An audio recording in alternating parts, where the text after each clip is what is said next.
안녕하세요. 이철규 목사입니다. 오늘은 마가복음 1장 14절부터 마지막 절까지 함께 보도록 하겠습니다. 자, 1장 13절까지는 이제 예수님이 정식적으로 이렇게 사역을 하시기 전 그 공생의 준비 단계다. 그렇게 보면 되겠습니다. 그래서 공생의 준비 단계에 있어서는 먼저 예수님을 위하여서 먼저 온 자, 즉 세례 요한이 활동을 하고, 그리고 예수님이 세례 요한 앞에 나가서 세례를 받고 그 위에 성령이 임하고, 그리고 광야에 나가서 40일 동안 금식하시고 마귀에게 시험을 받으시고 난 다음 이제 온전히 천사들이 예수님께 수종드는 그 장면까지 나왔습니다.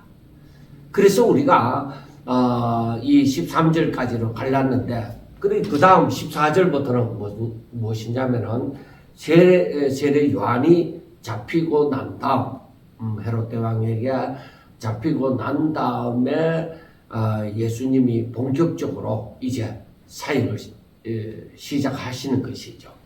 거기에서 보면은 14절에 요한이 잡힌 후 예수께서 갈릴리에 오셔서 하나님의 복음을 전파하여 이르시되 때가 찼고 하나님의 나라가 가까이 왔으니 회개하고 복음을 믿으라 하는 것입니다. 자, 예수님이 오셔서 하나님의 복음을 전파하여, 즉 복음을 전파하여 때가 찼고 하나님의 나라가 가까이 왔으니 회개하고 복음을 믿으라 하는 것입니다. 자, 그러면 세례 요한도 마찬가지로 앞에서 뭐라고 얘기해요? 제3을 받는 회개의 세례를 전파하면서 자기 죄를 자복하고 그에게 사람들이 나와서 세례를 받았잖아요. 그런데 여기에서 그 세례 요한이 사람들에게 뭐라고 해서 너희는 주의 길을 준비하라, 즉 예배하라. 그리고 그의 오실 길을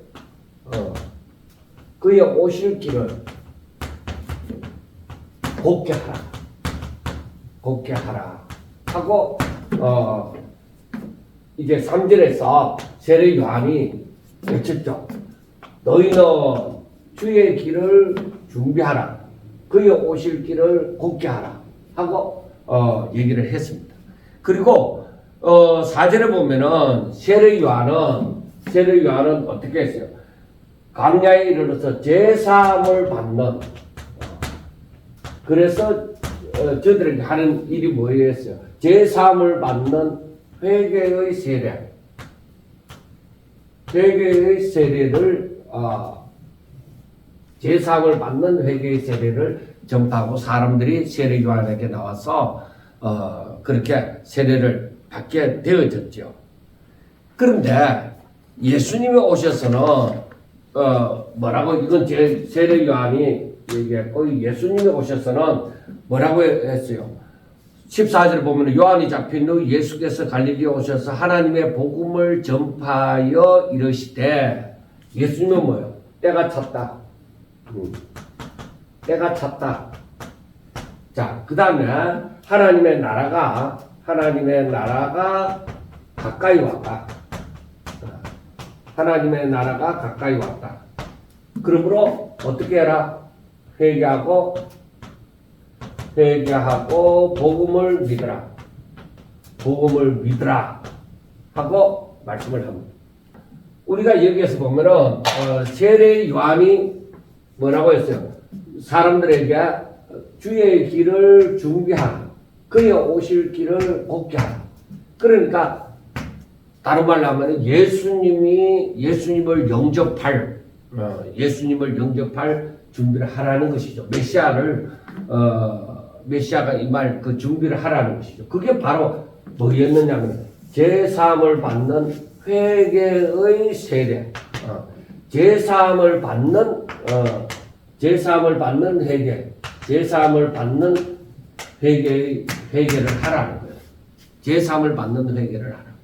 그러니까 진실로 자신이 죄인인 줄 알고 메시아를 구세주를 받아들일 그 준비를 하라. 그러니까 이것은 어떤 의미에서는 제사함을 받는 회개라는 것은 이것은 바로 죄 없는 거룩한 자가 거룩하여 져라니에요. 그래 거룩한 자가 자신이 거룩한 자가 되어져야 거룩하게 그 거룩이 임하는 것이죠. 그 예수님이 오셔서는 사람들에게 뭐라고 했냐? 때가 찼다. 때가 찼다는 것은 바로 무엇을 생각해 볼 수가 있어요. 때가 찼다. 그러면은 예수님이 오실 수밖에 없는 때. 예수님이 오실 수밖에 없는 때가 되어졌다. 그러니까 이것은 어떤 의미에서는 심판이 다가왔다. 그리고 또 다른 말로는 하나님의 사람들에게서는 구원이 다가왔다. 그러니까 마지막 때 주님이 재림하셔서 하실 일이 뭐예요? 심판하사 바로 하나님의 백성들을 구원하시는 거예요. 그래 그 때가 되어졌다고 하는 것은 또 어떤 의미에서는 재앙이 가득하다. 그러니까 주의 재림하실 때가 점점 더 다가왔다는 거예요.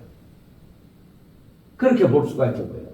그러니까 우리가 여기에서 두 가지를 생각하는 거예요. 심판에서 지옥 갈 백성, 하나님께서 구원해서 천국 갈 백성으로 나누어질 그 때가 되어졌다. 그래 그런 하나님의 심판이 임하는 때는 언제예요? 항상 그 땅에 재앙이 가득할 때예요.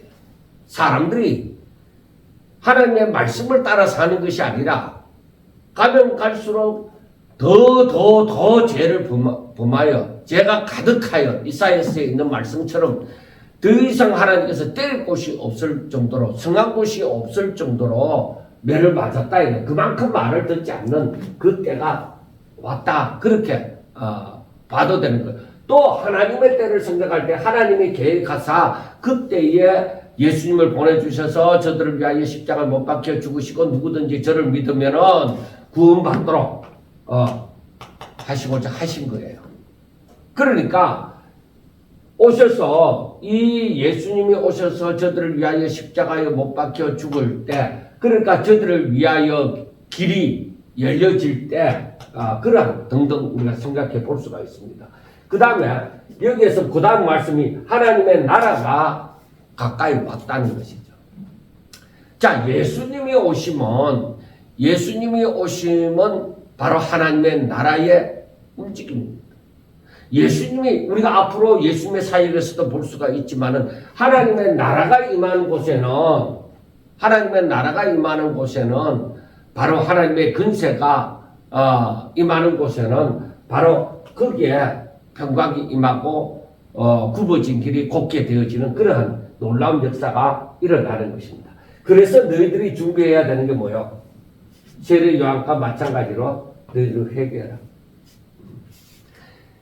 그러니까 우리가 여기에서 때가 찼다는 것에서 제약이 가득했다고 했잖아요. 그러니까 사람들에게 복음이라고 하는 것은 자, 너희들이 예수님을 영접할 메시아를 영접할 준비를 하라는 거예요. 그러니까 회개하라는 것은 여기에서 저들이 전부 죄인이잖아요. 그리고 저들이 죄가 가득함으로 말미암아서 저들이 자신이 죄인인 줄 알고 예수님이 구세주인 줄 알고 돌아오는 거예요. 하나님의 말씀을 회개한다는 것이 바로 그거잖아요. 하나님께 관심도 없고 하나님의 말씀대로 살지 못하던 그 상황 가운데서 이제 하나님께 관심을 가지고 하나님의 말씀을 따라 순종하고자 하는 그러한 상태로 바뀌어지는 거예요. 그리고 너희들이 복음을 믿어라. 이 복음을 믿어라. 그래서 이 말씀대로 순종을 하라는 것이죠. 그래서 하나님 우리가 여기에서 세례 요한이 말하는 것도 보면은 이 제사를 받는 회개의 세례를 줌으로 말미암아 저들에게 너희들이 하나님의 말씀을 따라서 순종해라. 여기에서도 회개하고 복음을 믿으라는 것도 바로 뭐예요? 너희들이 하나님의 말씀을 따라서 순종하면서 살라는 거예요. 우리가 이것을 생각할 수밖에 없는 것은 하나님께서 창세기에서부터 우리가 계속적으로 보겠지만 창세기에서부터 계시록에 이르기까지 하나님께서 사람들에게 원하시는 것은 무엇이냐? 하나님의 말씀을 청종하는 거예요. 듣고 순종하는 거예요. 순종이 제사보다 낫다고 했잖아요. 아무리 찬양을 하고 예배를 많이 드리고 한다고 하더라도 가장 중요한 것은 저들이 제사함을 받고 이제 하나님의 말씀에 대해서 내가 듣고 순종하는. 그래서 오늘날 사람들에게 항상 오늘날뿐만 아니라 항상 모든 이 하나님의 백성들에게 중요한 것은 이 계시록 1장 3절에도 있지만은 여기에서 보면은 말씀을 읽고 듣고 그리고 지키는 자가 복이 있다. 그렇게 말씀을 하잖아요. 그래서 오고 가는 모든 세대의 사람들이 하나님의 말씀을 중심으로 해서 살아야 되는 거예요. 아무리 영토를 많이 넓히고 평안하게 산다고 하더라도 저들에게 읽고 듣고 그 말씀을 지키는 자가 복이 있다. 복이 있는 자는 어떤 자이냐? 우리가 시편 1편에도 있는 것처럼 주야로 하나님의 말씀을 율법을 묵상하는 자다. 그러니까 항상 이것은 어떠한 의미에서 하나님을 기억하는 거예요. 그리고 우리가 에베소서 1장 6절에도 있는 말씀처럼 하나님의 은혜의 영광을 하나님의 백성들이 하나님의 은혜의 영광을 참여하는 하나님이 원하시는 게 이게 하나님의 은혜의 영광을 참여하는 이게 어떤 의미에서 하나님께 영광 돌린다고 얘기하지만은 하나님을 경배한다. 그러니까 오직 이것은 하나님을 주인 삼고 섬기는 경배하는 나는 그 자체를 우리가 단어의 의미를 생각한다면은 우리가 그렇게 생각해 볼 수 있는 거예요. 그래서 단순하게 우리가 회개하라, 세례요한을 회개하라, 그리고 예수님께서 오셔도 회개하고 복음을 믿으라 했다. 그렇게만 생각할 게 아니에요. 하나님의 나라는 무엇에 있느냐? 말씀에 있다. 그래 결국 회개하고 복음을 믿으라는 것이 결국 하나님의 말씀을 따라서 청종하라. 하나님을 경배하라. 하나님을 주인으로 삼고 그를 섬기라. 하는 바로 그러한 의미가 있습니다. 자, 그리고 하나님의 나라가 가까이 왔다 했는데 지금까지 왜 임하지 않느냐? 아니에요. 지금 이 지구에 이 땅이 있다고 하면은 바로 이 전부 죄인들이 살아감으로 이 죄악의 어둠의 역사가 있는 거예요. 어둠의 역사가 있는데 그런데 지금 복음이 들어가서 주를 믿는 사람들이 어둠에 살지 않고 이제 점점 더 이제 어둠에서 벗어나서 이제 점점 더 빛으로 바뀌어지기 시작하는 것이죠. 그러니까 하나님의 나라가 점점 더 가까이 왔다. 그런데 이것은 하나의 하나님의 나라의 징표에 해당될 뿐이다. 이라는 것은. 그러나 완전한 하나님의 나라, 완전한 하나님의 나라는 바로 죄가 없고 고통도 없고 눈물도 없는 그 천국입니다. 그 천국이 가까이 왔다. 그래 어떤 의미에서는 하나님의 나라가 가까이 왔다는 것은 심판과 구원이 우리들 앞에 있다는 것입니다. 그래서 마지막 때 가면은 점점 더 일어나는 것이 알곡과 가라지. 이 갈라짐의 역사가 일어날 것이다. 그래서 마태복음 24장을 통하여서도 우리가 본 바와 같이 점점 더 가면은 거짓 선지자들로 말미암아 거짓 복음이 전파되어져서 많은 사람들이 미혹을 당합니다.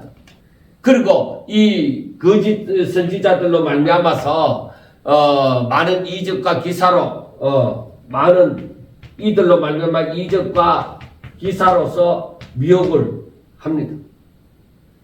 그런데 이것은 전부 거짓이다. 그런데 하나님의 나라에 있는 사람들은 오직 하나님의 말씀을 따라서 이때에 이 사단이 발악을 하지만은 이때에 오히려 견디는 거예요. 그러니까 때가 찼다, 하나님의 나라가 가까이 왔다는 것은 바로 이 알곡과 가라지의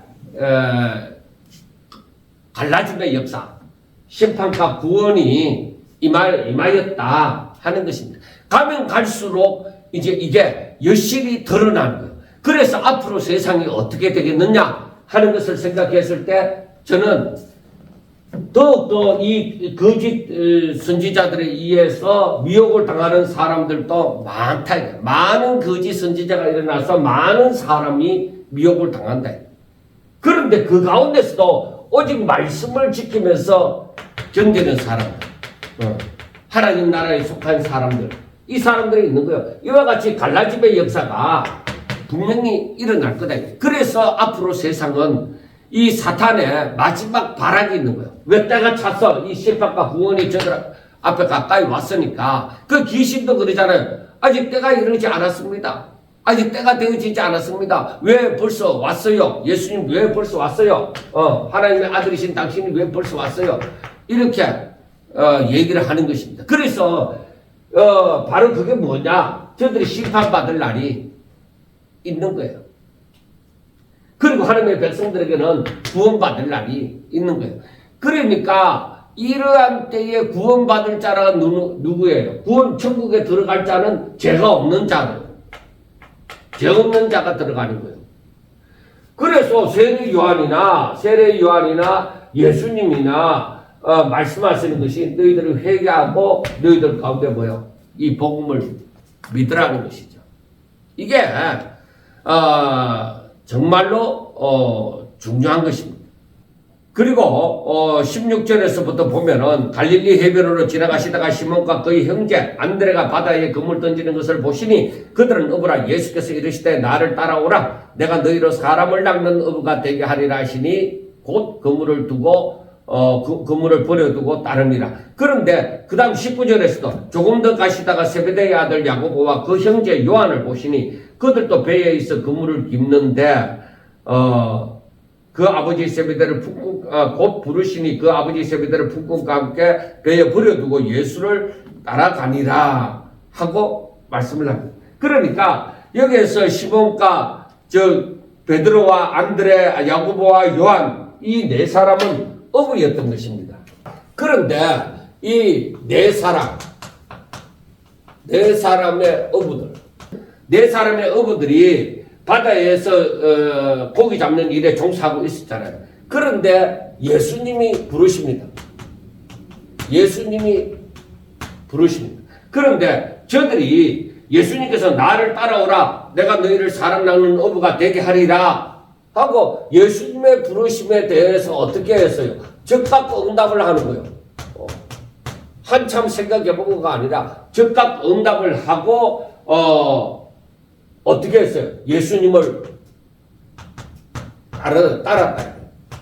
자, 여기에서 이것을 보면서 생각하는 것이 무엇이냐면은 예수님은 왜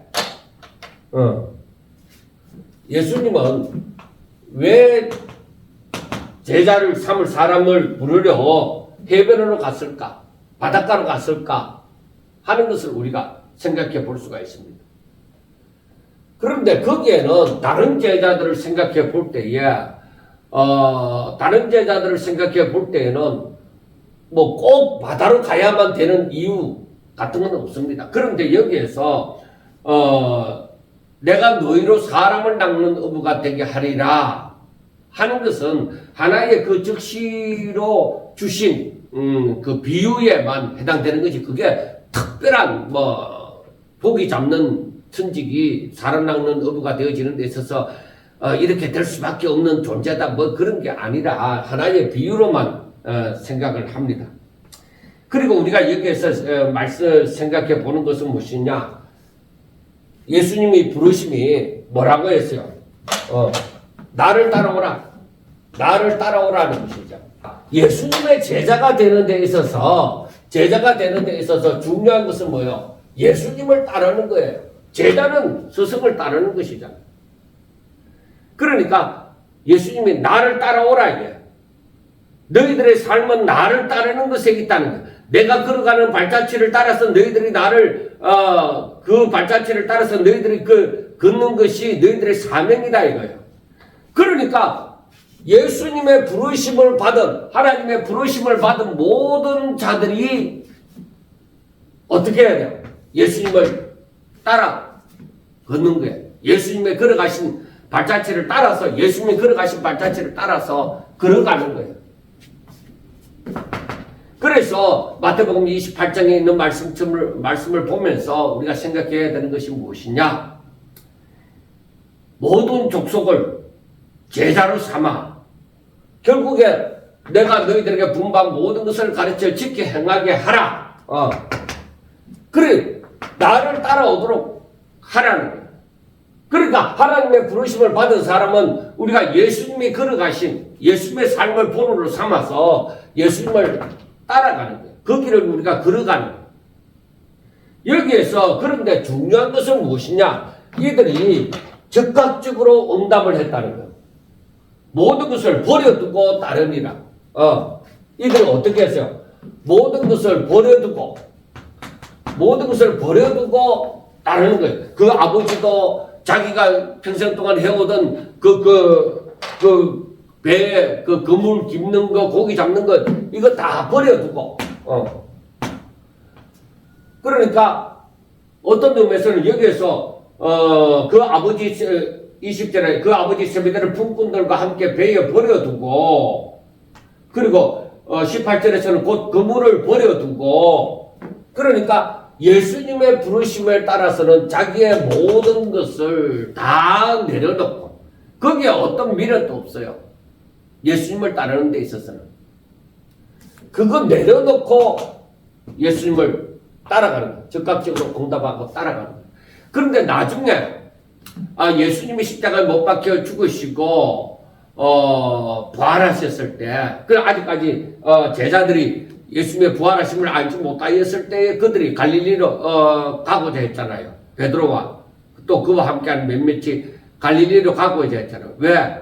나는 다시 고기 잡으러 간다. 옛날 그 어부 생활로 다시 돌아가겠다. 왜? 자신들에게 무슨 사명이 없으니까. 이제 스승이 자기에게 무엇을 하라고 하는 그 스승이 없으니까 돌아가겠다고 얘기하잖아요. 그런데 그때에 그런 돌아감이 있지만은 그러나 다시 예수님을 만났을 때는 예수님께서 저에게 사명을 주시죠. 내 양을 치라. 그리고는 다시는 그 어부 생활로 돌아가지 않았습니다.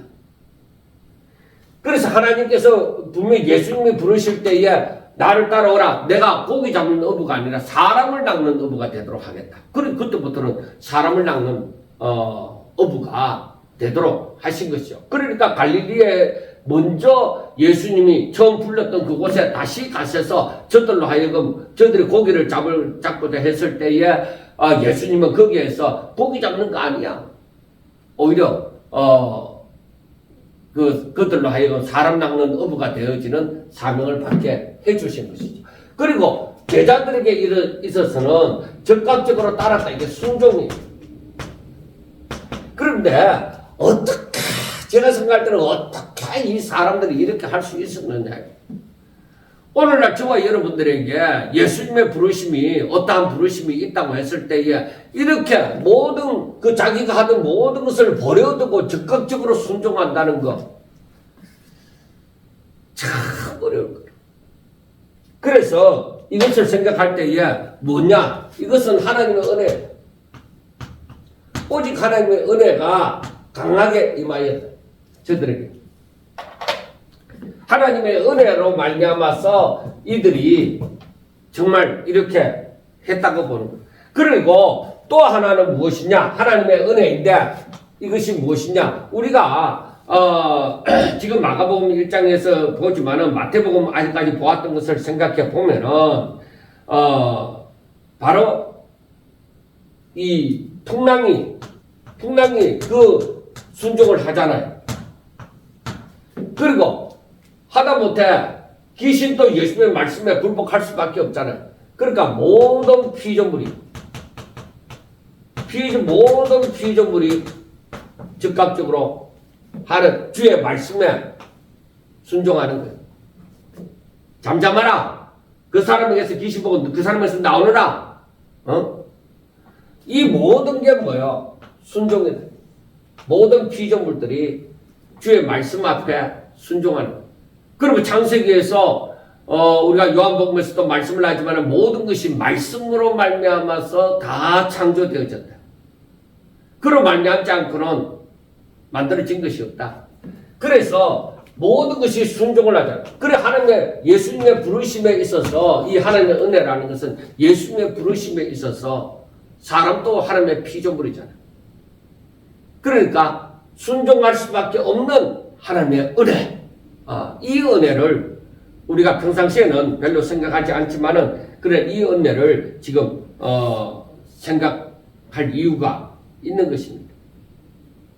그리고 17절을 보면은 나를 따라오라. 내가 너로 하여금 너희로 사람을 낚는 어부가 되게 하겠다. 그래서 나를 따라오라.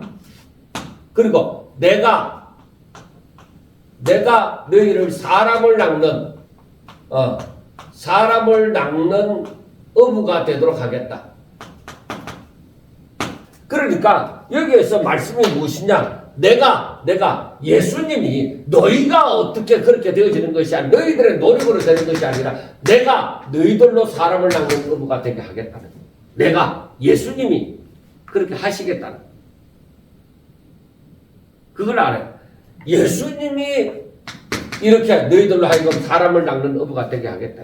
실제적으로 그렇잖아요. 예수님이 십자가 못 박혀 죽으셨다는 것을 저들이 알게 되어졌고 저들은 눈앞에 예수님이 안 보이게 되어졌을 때는 저들이 갈릴리에 고기로 잡으러 가잖아요. 다시 고기 잡으러 가잖아요. 그런데 부활하신 주님이 저들 가운데 나타나사 어떻게 돼? 사람을 낚는 어부가 되도록 하는 거죠. 내 양을 치라. 내 양을 먹이라. 그러니까 사람을 낚는 어부가 되게 하는 것은 예수님이 하시는 것이지 인간의 노력으로 되어지는 것이 아니다.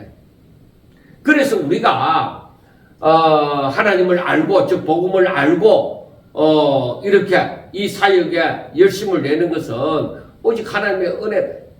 우리가 만약에 주를 힘입지 않으면은 갈릴리로 돌아가는 그러니까 세상에서 어둠 속에서 다시 살아가는 그런 존재밖에 되지 못하는 거예요. 오직 하나님의 은혜로 말미암아서 우리는 주의 길을 온전히 걸어가고 그 사명을 감당할 수 있는 거예요. 그러니까 주의 제자된 자들은 오직 성령을 쫓아 행하여야만 되는 거예요.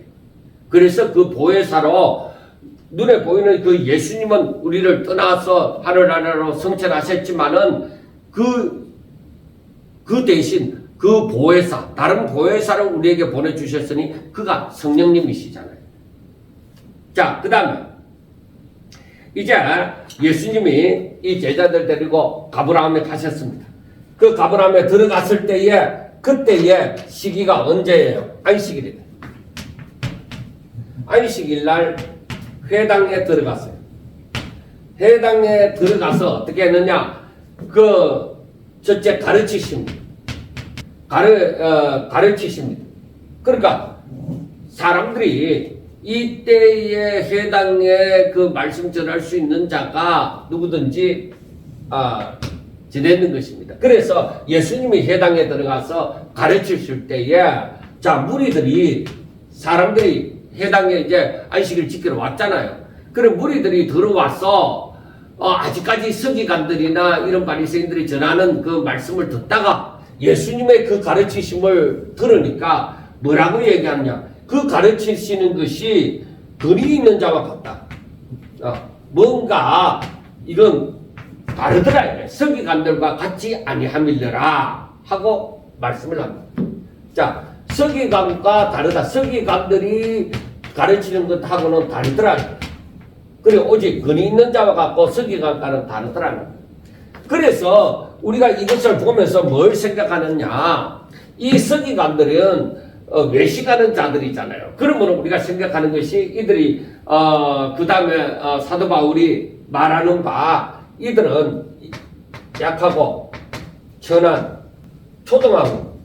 초등학문을 저들은 계속적으로 말을 한다는 것.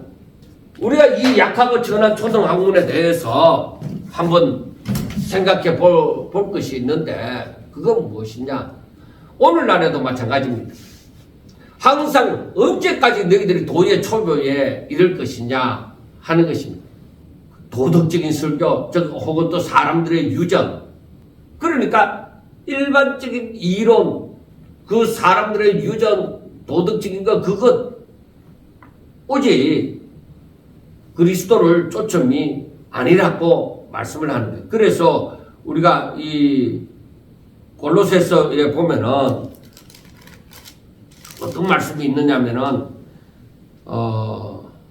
누가 철학과 헛된 속임수로 너희를 사로잡을까 주의하라. 이것은 사람의 전통과 세상의 초등학문을 따름이요 그리스도를 따름이 아니니라. 그 안에는 신성의 모든 충만이 육체로 거하시고 너희도 그 안에서 충만하여졌으니 그는 모든 통치자와 근세의 머리시라 하고 말씀을 합니다. 그러니까 이 사람들이 온전히 이 복음을 깨닫고 성령이 그 가운데 임하지 않으면은 이렇게 철학과 헛된 속임수, 세상의 이치, 그런 도덕적인 교훈 거기에만 머무르게 되어지는 거예요. 그래서 그 골로새서 2장 그 뒤에 20절에 보면은 뭐라고 말씀하느냐? 너희가 세상의 초등학문에서 그리스도와 함께 죽었거든 어찌하여 세상에 사는 것과 같이 규례에 순종하느냐? 곧 붙잡지도 말고 맛보지도 말고 만지지도 말라 하는 것이니 이 모든 것은 한때 쓰이고는 없어지리라. 사람의 명령과 가르침을 따르느냐? 이런 것들은 자의적 숭배나 겸손과 몸을 괴롭게 하는 데는 지혜 있는 모양이나 오직 육체를 따르는 것을 금하는 데는 조금도 유익이 없느니라. 이 금욕주의자들의 그 금욕 생활에 대해서 말씀을 하는 거거든요. 그러니까 사람들이 바라볼 때는 와, 저 사람 대단하다. 어떻게 저리 금식하면서 저런 게 모든 걸 절제하면서 살아갈 수 있느냐. 그렇게 얘기를 한다는 거예요. 그러니까 어떤 외적인 모습은 사람들 앞에 굉장히 존경을 받는 위치에 있지만은 실질적인 그 복음, 주를 따름 이것은 없다는 거예요. 그러니까 너희가 세상의 초등학문에서 그리스도와 함께 죽었다. 그 세상적인 모든 것에서 너희들이 죽고 이제는 하늘나라의 법칙으로 하나님 나라의 법칙으로 살아가야 된다. 그래서 골로새서 그 따라서 나오는 말씀이 골로새서 3장 1절에 보면은 그러므로 너희가 그리스도와 함께 다시 살리심을 받았으면 위의 것을 찾으라. 거기는 그리스도께서 하나님 우편에 앉아 계시니라. 위의 것을 생각하고 땅의 것을 생각하지 말라. 그렇게 말씀을 합니다. 그래 세상의 그 욕구, 세상의 규례에 대해서 죽었다고 생각해라. 이제는 하나님 나라의 법칙으로 살라는 것입니다. 우리가 이것을 꼭 기억을 하셔야 됩니다. 왜냐하면 지금도 설교를 하면서 세상의 초등학문에서 벗어나지 못하는 설교를 하는 사람들도 있을 것이기 때문입니다.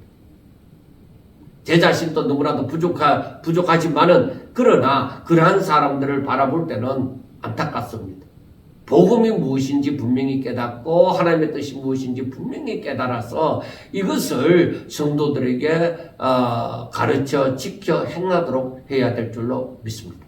자, 이렇게 가르치고 난 다음에 이제 해당에 들어가서 가르치고 난 다음에 마침 그 해당에 귀신 들린 사람이 있어서 소리를 지르고 이러되 나사렛 예수여 우리가 당신과 무슨 상관이 있나이까 우리를 멸하러 왔나이까 나는 당신이 누구인 줄 아오니 하나님의 거룩한 자니이다 하고 이 귀신이 예수님이 누군지 알고 막 이렇게 소리를 지르는 거예요.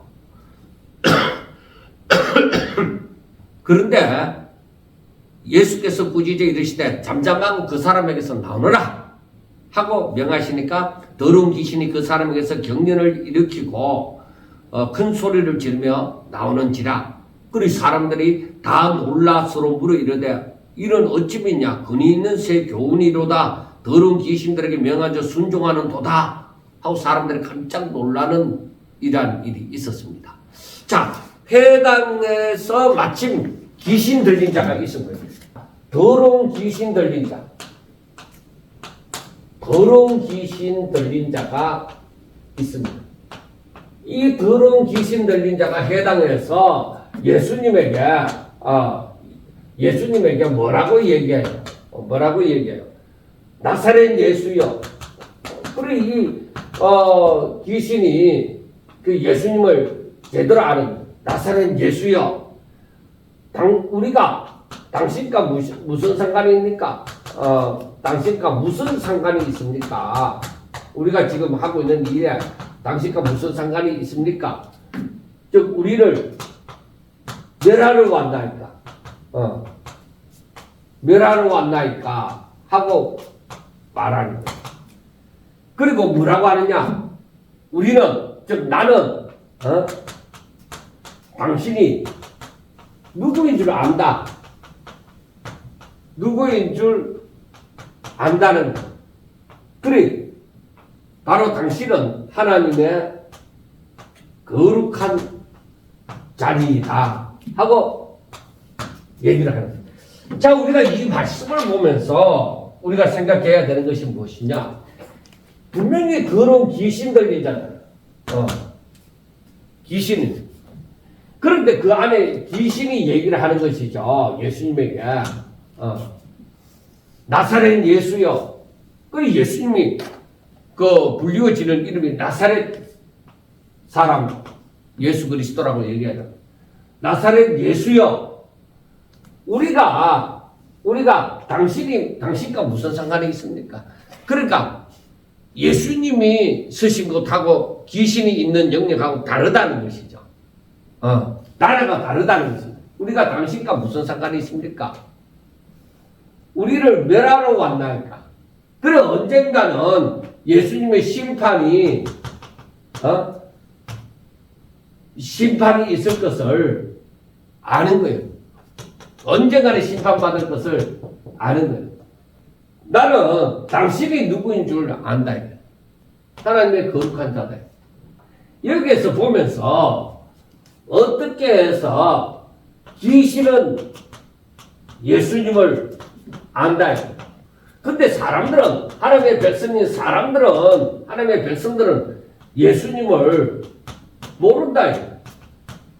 메시아인 줄 모르는 거예요. 하나님의 거룩한 자인 줄 모르는 거예요. 하나님의 아들이신 줄 모르는 거예요. 메시아이신 줄 모르는 거예요. 그런데 귀신은 알잖아요. 그런데 우리가 알아야 되는 거예요.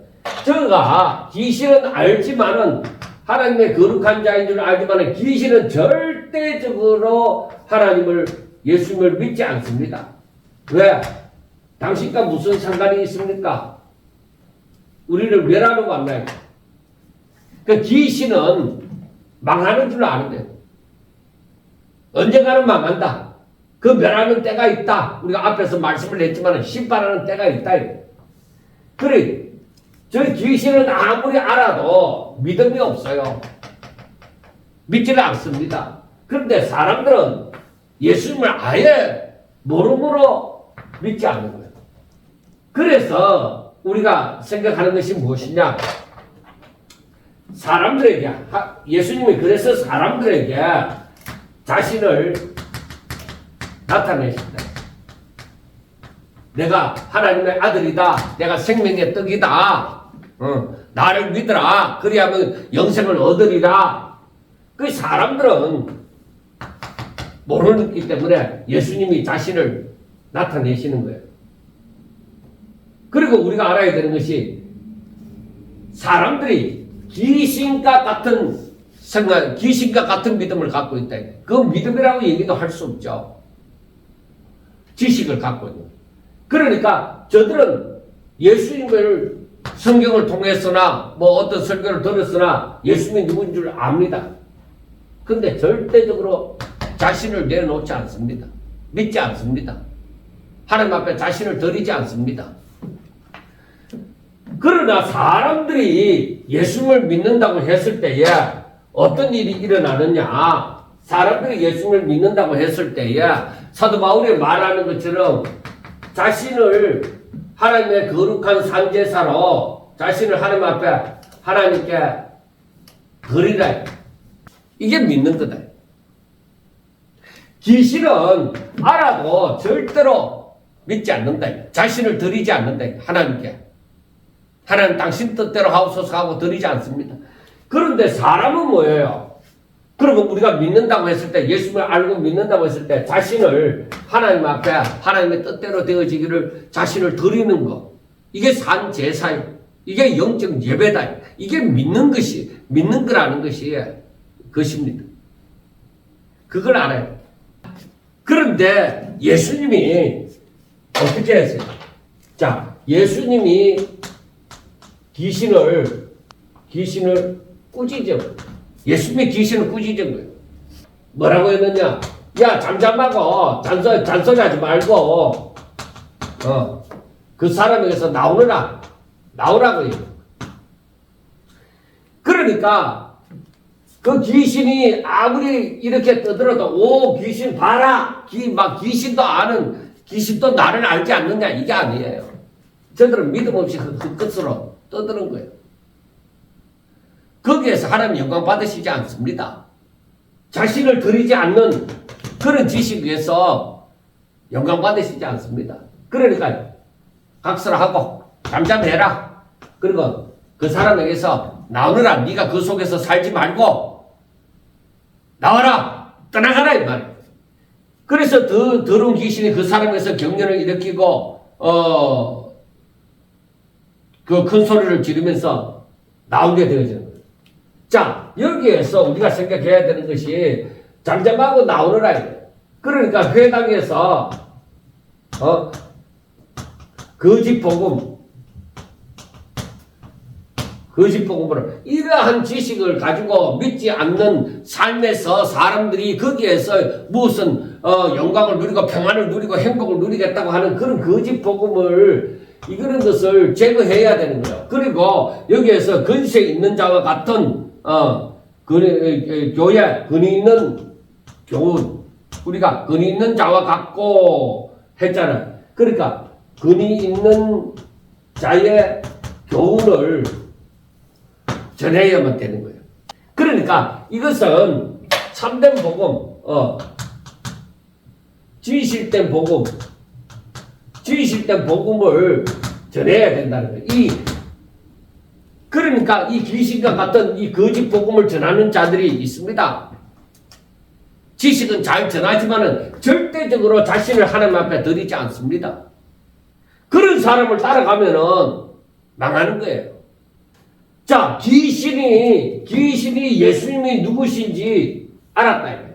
그러면 거짓 선지자들이 예수님이 누구신지 모르겠습니까? 거짓 선지자들도 분명히 이러한 예수님이 어떤 분이시라는 것을 성경을 가지고 성경에 있는 대로 전할 것입니다.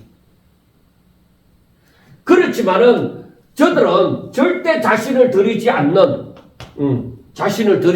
것.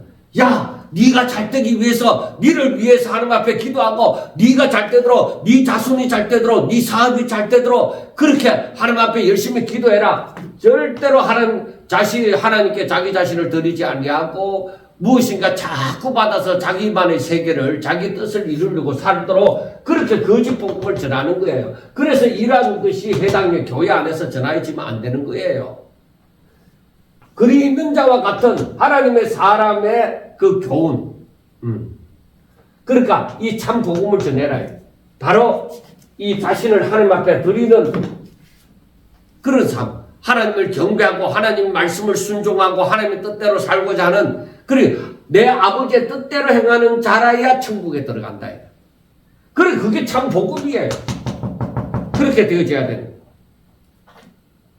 이 사람들은 이런 부분을 아직까지 모르기 때문에 야 놀랍다 어떻게 귀신이 순종하느냐 사람들은 그것을 보고 다 사람들은 그러한 이러한 모든 사건들을 보고 다 놀랐다. 다 놀라서 이는 어찌 믿냐 근이 있는 새 교훈이다. 더러운 귀신들에게 명한 자 순종하는 도다. 다 놀라는 거예요. 자 그런데 28절에 예수의 소문이 곧 온 갈릴리 지방에 퍼지더라 하고 말씀을 했잖아요. 그러니까 사람들이 놀라서 소문이 퍼지는 거예요. 야, 이러한 사람이 있다. 놀라더라. 그러니까, 놀라서 소문이 퍼지는 거, 그래, 그것을 믿는다고 얘기를 할 수 없는 거예요. 사람들의 감정에 다 놀라고, 이야, 신기하고 놀라운 일이 있다 하고 관심을 가지게 되어지는 것이죠. 자, 그 다음에, 보면은, 시몬의 장모를 치유하는 부분이 나와집니다. 그리고 그를 낫게 했을 때에 열병이 떠나가고 여자가 그에게 수종들더라. 그리고 많은 병자를 치유하는 부분이 32절부터 나옵니다. 저물어 해질 때에 모든 병자와 귀신 들린 자를 예수께 들여오니 온 동네가 문 앞에 모였더라. 그러니까 이 소문이 퍼지게 되어지니까 그러니까 모든 각색 병등 모든 병자 그리고 귀신 들린 자 그러니까 사람들이 어디서 고침을 받을 수가 없었잖아요. 이 사람들이. 그러니까 이 사람들을 예수님께 데려오는 거예요. 그래서 예수님은 이 사람들을 고치시고 모든 병자를 고치시고 또 귀신 들린 자를 내쫓으시고 자 여기에서 보면서 우리가 알아야 되는 것이 예수님은 이제 귀신들이 더 이상 말하지 못하도록 그렇게 막아버리는 거예요. 그래 사람들이 이 고침을 받고 귀신이 쫓겨나가고 하는 이 모든 역사를 보면서 뭘 생각하느냐 하면은 우리가 생각해야 되는 것이 이들이 고침을 받고 귀신이 쫓겨나가고 해도 바로 저들에게서는 더 이상 역사가 저들에게서는 믿음을 아직까지 찾아볼 수 있다고 생각할 수도 없습니다. 고침을 받아서 하나님 나라가 임하니까 하나님 나라의 근세로 말미암아 이 모든 것이 회복되어지는 거잖아요. 천국에 들어가면 이것이 없어지잖아요. 예수님은 완전한 하나님의 나라예요. 그러니까 이렇게 되어지잖아요. 고침을 받고 쫓김을 받는 거예요. 그러니까 천국에는 아픔도 없고 슬픔도 없고 악한 영도 없고 그렇게 되어지는 거예요. 자 그리고 이제 예수님이 새벽에 아직 밝기 전에 예수께서 한적한 곳으로 가서 기도를 하시게 되어져요. 그리고 시몬과 그와 함께 있는 자들이 예수님의 뒤를 따라가서 하는 얘기가 모든 사람이 주를 찾나이다. 자, 모든 소문이 점점 퍼지니까 모든 사람이 예수님을 찾아옵니다. 예수님을 찾아옵니다. 그런데 우리가 알아야 되는 것이 예수님은 이 모든 병자와 귀신 들린 자를 고치고자 이 땅에 오신 것이 아닙니다. 이게 주된 목적이 아닙니다.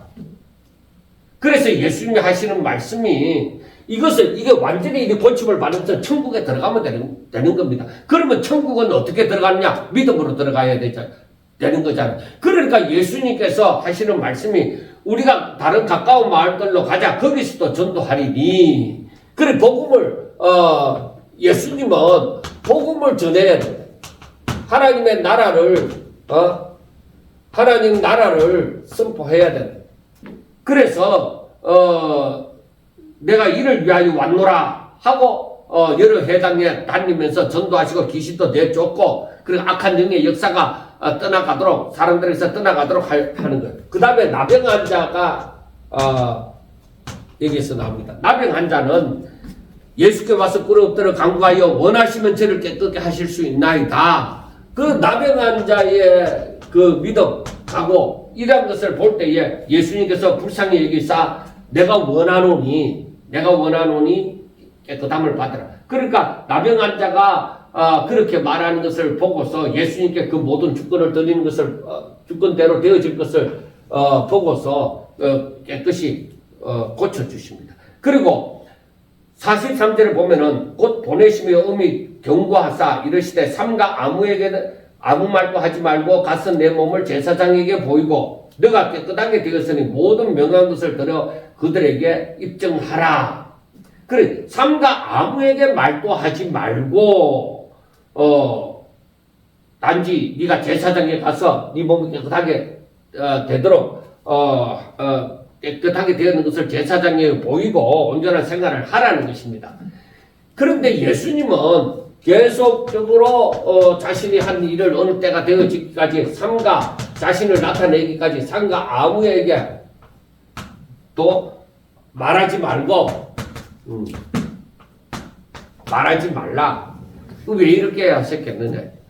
이와 같이 이 병든 자, 귀신 들린 자, 그러니까 자신의 문제를 해결하기 위해서 오는 거예요. 그러니까 이들은 복음을 믿는 것이 아니라, 복음 때문에 오는 것이 아니라, 이들은 자기들의 문제를 해결함을 받기 위해서 오는 거예요. 그리고 오병이어의 기적이 일어날 때도 마찬가지입니다. 자신들의 그 배고픔에 모든 문제가 해결되어질 때에, 모든 문제가 해결되어질 때에 사람들은 다 좋아라 했습니다. 그렇지만은 예수님이 십자가에 못 박힐 당시, 그리고 예수님이 복음에 대해서 더욱더 정확하게 가르칠 때 사람들은 다 떠나버렸습니다. 예수님은 제자들에게 묻습니다. 너희들도 떠날래? 아닙니다. 베드로가 영생의 말씀이 여기 계시오매 우리가 주를 떠나 어디로 가겠습니까? 바요나 시몬아 내가 복이 있다. 바로 그겁니다. 예수님이 바라시는 것은 바로 그겁니다. 그런데 사람들은 계속적으로 찾아오는 거예요. 그래서 예수님은 45절에 보면은 그러나 그 사람이 나가서 이 일을 많이 접하여 널리 퍼지게 하니 그러므로 예수께서 다시는 드러나게 동네에 들어가지 못하시고 오직 바깥 한적한 곳에 계셨으나 사람들이 사방에서 사람들이 그에게로 나왔더라. 그러니까 그 동네에 들어가면 사람들이 이렇게 병자와 귀신 들린 자를 데리고 와서 이렇게 이러한 일이 계속 일어나고 복음 전하는 일에 있어서 오히려 어떤 면에서 방해가 되어지니까 자신의 일을 계속 사역을 할 수 없으니까 예수님이 동네에 드러나게 다니지 못하시고 바깥 한적한 곳에 있어도 사람들은 그에게 나오는 것입니다. 그래서 우리가 이걸 보면서 뭘 생각해야 되느냐? 예수님의 사명은 사람 모으는 데 있지 않습니다. 예수님의 사명은 뭐예요? 이 땅에 오신 목적은 우리 죄를 대속해서 십자가를 못 박혀 죽으러 오셨습니다. 하나님 나라의 복음을 전파하러 오셨습니다. 그 누구든지 예수님을 믿고 구원함을 받게 하시고자 오신 것이죠. 사람만 오는 것이 아닙니다. 그런데 오늘날 사람들이 행하는 것을 바라보면은 내게로 오라, 내게로 오라. 내가 뭐 귀신도 떠나가고 모든 병도 암병도 다 낫는다. 그러나 그들이 예수의 이름을 말 안 하는 것이 아니죠. 예수 이름을 명하노니 하면서 얘기하면서 귀신도 쫓아내고 병도 고치고 하는데 그게 주된 목적이 되어져서는 안 된다. 사람들에게 오직 하나님의 말씀, 처음에 말씀한 것처럼 오직 지워버렸네요.